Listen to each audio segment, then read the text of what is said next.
Kreslená mikrosite pro palmknihy. Ahoj, já se jmenuji Michal Petrus, jsem Creative Director ve studiu Artblog a dneska vám ukážu, jak jsme kreslili právě tenhle web.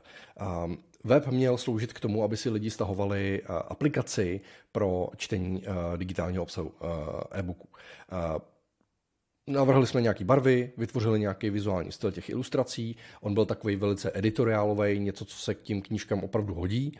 No a takhle to potom vypadalo na webu.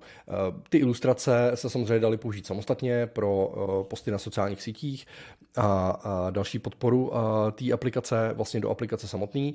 Vidíte, že jsou takový imaginativní.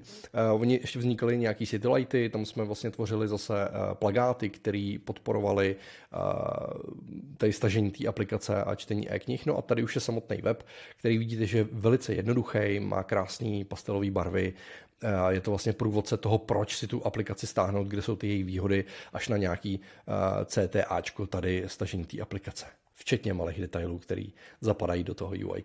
Tak to byla Microsite, moje první e-kniha pro palmknihy od studia Artblog.